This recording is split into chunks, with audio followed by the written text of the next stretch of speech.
Hello and welcome. My name is Avine and I am a meditation teacher. I'm also a shamanic healer, an angel healer, lots of different types of healers. Basically here to help you to transcend, help you with your ascension and help you to understand your soul nature. So soul coaching is my specialty, and if you'd like to have a session with me, you can go to my website at avinedoyle.com. Today I'd like to talk about this new information that has been coming up through my uploads. I used to call them downloads, but now I'm calling them uploads because I just think it sounds more buoyant and positive, and I just like uploads. Anything that's going up, I want to be part of that. So they were talking about spirit, my angel team, my guides were talking to me about there is a shift happening at this time with regards to service to self and service to others. So some souls that came in, they came in with the idea or the decision from their soul, the choice using their free will to have service to self. So service to self is serving the self, looking out for number one, as they say, putting yourself first, and only being interested in that. Only being interested in what can the self get, what can the ego mind get. Very, very connected with the materialistic side of life, which is nothing wrong with that, but the service to self doesn't think of future generations, doesn't think of how their action will affect their neighbor or somebody else or their loved ones. It's a very self-focused energy. Now, a lot of people in the third dimension, in the 3D timeline that we have left. If you're on my videos, you've left the 3D timeline, or else you've almost completely left. You've got 1 foot. I feel like at this stage, no, most people have got 2 feet in the 5D, but there might be 1 or 2 of you that is still struggling with making that shift. So join us, because it's actually the 5D timeline is much more suited to sensitive empaths like yourself.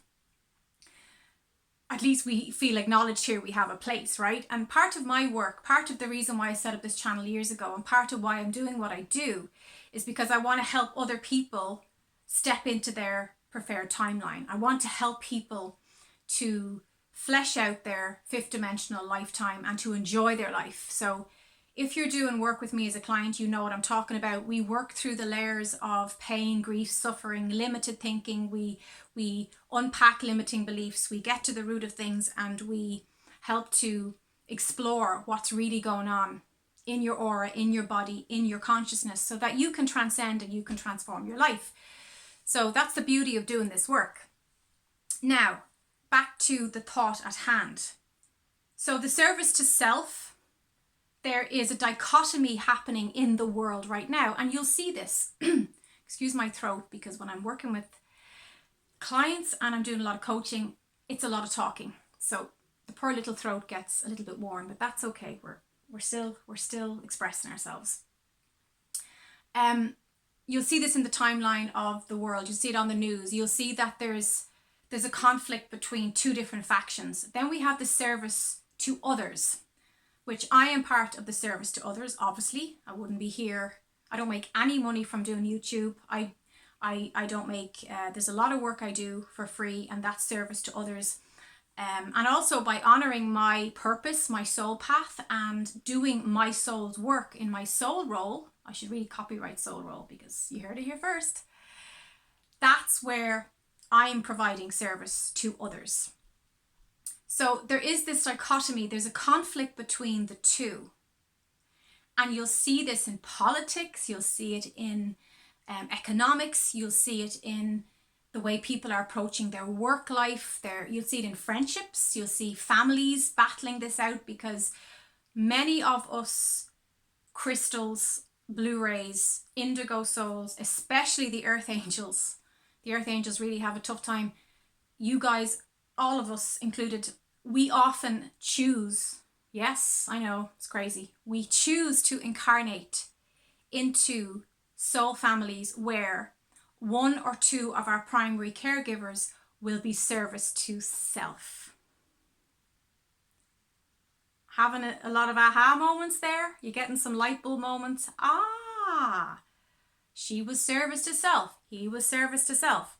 Or maybe if it's not in your family, you might find it when you go to the workplace, or you'll find it with, your friendships or your romantic relationship. That's a real humdinger when you have one in the partnership is service to others and one is service to self.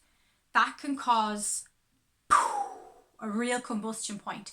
That can be a real point of contention in a romantic relationship. Because if you have one person in the relationship pulling to receive and to only look after the self and only fuel up and benefit the self, that's going to be in conflict with the service to others partner who's trying to reach out to humanity, who's trying to create a new soul role, like in my experience, having to create a job title or role that did not exist.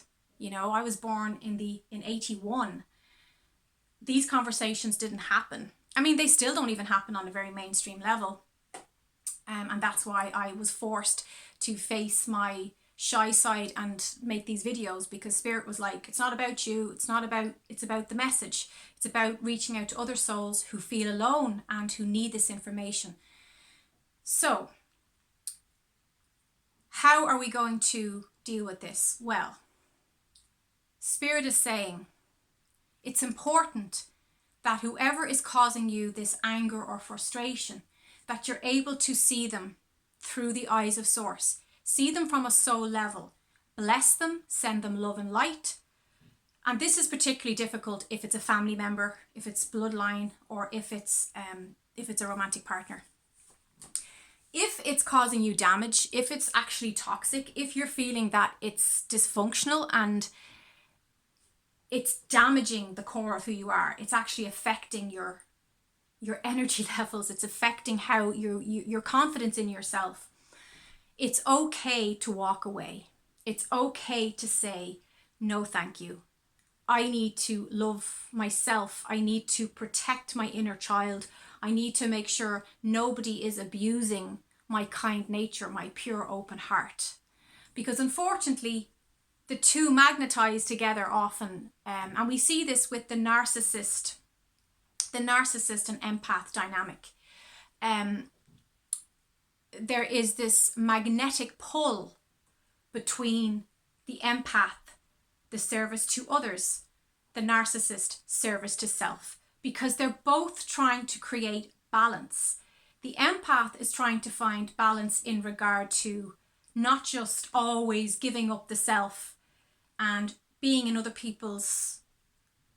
what other people want them to be. They're trying to create boundaries. They're trying to have some kind of energy left for themselves to enjoy their own lives. They're trying to create, they're trying to connect to their own desires and not be overwhelmed by other people, by external energies. And by being around the narcissist, who is all about service to self, what can I get? How can I serve me? Who's going to love me? Validate me? Give me your attention. Give me your time and energy. Take.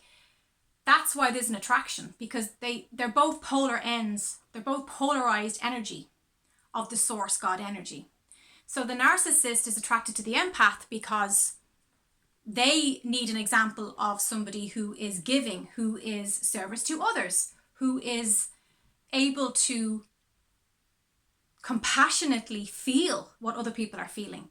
Because narcissists typically don't have any empathy. They don't have any sense of compassion. So that's the undercurrent, the reason why there is this very strong mutual attraction. However, as we know, the empath usually loses in that exchange. The narcissist usually gains because that's their nature. Well, I wouldn't say it's their nature. I mean, they weren't born that way. Narcissism is a dysfunctional attachment style that stems from childhood. So everybody is born pure-hearted, open and loving. Everybody.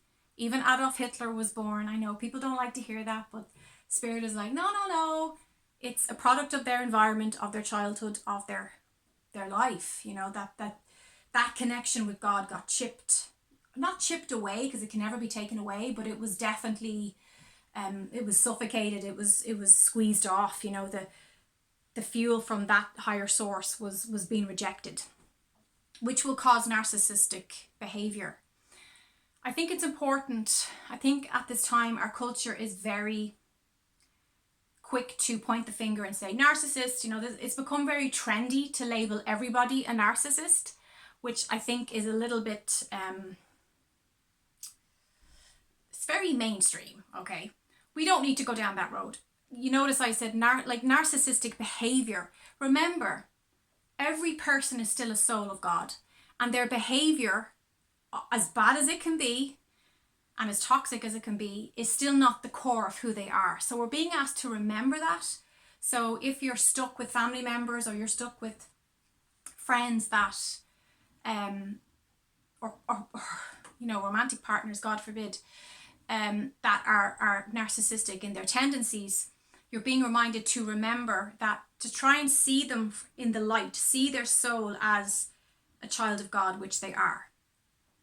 That being said, and you do that regardless, but if this person is abusing you, and this is a message for someone, if you're being abused, if you're not being understood, if you're not being cherished, if you're not being respected, please take this as a sign from your angels, because I really felt that this message is very important for someone right now. Take this as a sign that you have the right to walk away. It's up to you to cut all ties with that person and to break the energetic connection. Because if that person is abusing you and disrespecting and dishonoring you, you are abusing yourself by staying in that situation. You don't have to allow that. You can, your free will, you can say, no, I do not consent. I do not agree to this. And you can tell your angels, I need to go somewhere safe, set this up for me, and they will open the doors for you. You will find some kind of synchronicity where you're actually able to find a safe haven. So that's really important. Now, hold on one second.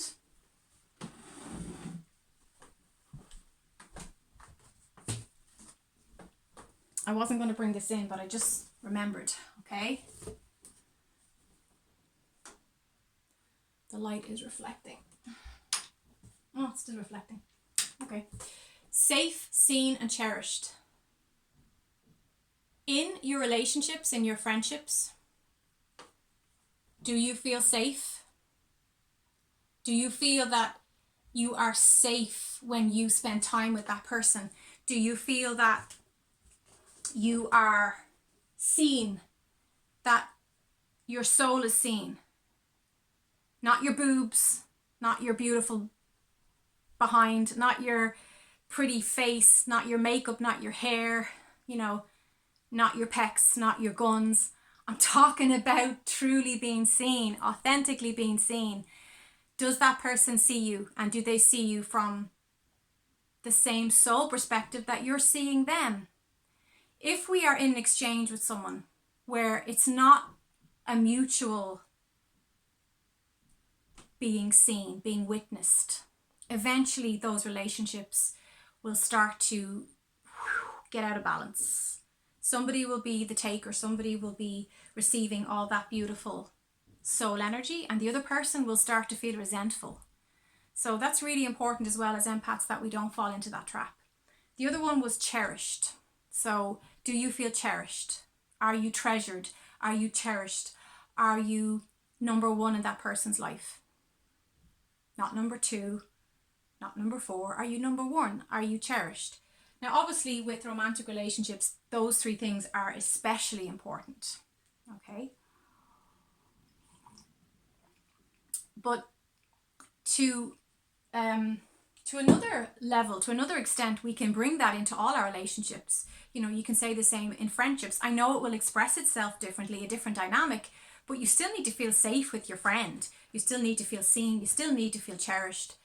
And that's the same with family interactions. You still need to be safe, seen, and cherished. So that is from there's the author who wrote the Vagina Monologues. Check that out. I think that's fabulous information, and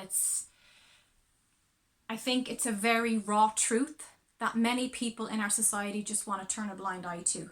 So if you're looking for something to entertain and educate yourself, check out the Vagina Monologues. I can't remember the lady's name, but it's very famous. It'll be easy to find. I think it's had a big impact on everybody's lives, those who've had that information. So yeah, so make sure that you're safe, seen and cherished. So back to the service to self, service to others. It's the same dynamic. If you know that this person is service to self, they don't give a damn about humanity or extension or expansion or personal development or accountability or responsibility. And that's their free will. By the way, they're not less than you. No one's better than. That's what their soul, that's the role that they came to embody here, okay? And it won't always stay that way. In different lifetimes, in different timelines, they will reflect that differently. But if that's the case and you know your service to others, and if you're watching this video, your service to others, I know you are. Because service to self wouldn't find this in any shape or form interesting, or even get it. It would I may as well be here going blah, blah, blah, blah, blah, talking a different language. Because as you know, when you're talking to someone who's not into spiritual or energetics at all, you may as well be talking double Dutch. Like they're not, it's like, they're just not going to get it. So I gave that up a long time ago. Don't waste your time or energy with people that don't want to learn or don't want to know or don't even want to have an open conversation. It's just respect that. That's their right to choose that, and just move along. Just move forward. So if you're having this exchange, as long as you're safe, seen and cherished, I would say continue. You can learn a lot from each other. You can you can inspire each other, and in many ways sometimes we have friendships, relationships with people that are so different to us, but we get a lot out of it. There's a wonderful there's a love there, there's a connection of some kind. So as long as you're safe, seen and cherished, enjoy it, and make the best of it and have a good time with that connection. If you feel those things are not being experienced, then you have the question, is it a time to release this connection? Is it a time do I want to make space in my life for people from my soul tribe that I do feel safe with, that I can totally be myself and feel safe and secure, that I feel seen, that my soul is seen and understood, that I feel cherished. Who doesn't want to feel cherished? Every one of us, when we're born, we want to be treasured, we want to be cherished. So feeling that this friend or this family member or this partner, just when they see us, when they're around us, when they're with us, they just cherish the soul, the body, the bones of who we are. They love our idiosyncrasies and they cherish those things about us, and they wouldn't change a hair in our head. That's the kind of authentic connection, true love in all its glory. That's the core of it. So I hope this video gave you food for thought, food for your soul. If it did, give me a thumbs up, give me a like, and I'm working on some really cool, interesting, creative projects at this time. I look forward to sharing that with you in the future. So subscribe if you want to see more of that and you want to know when I upload. And I wish you to be safe, seen and cherished in all your interactions in life. I genuinely wish that for you. Thanks so much for being here. All the love. Bye bye.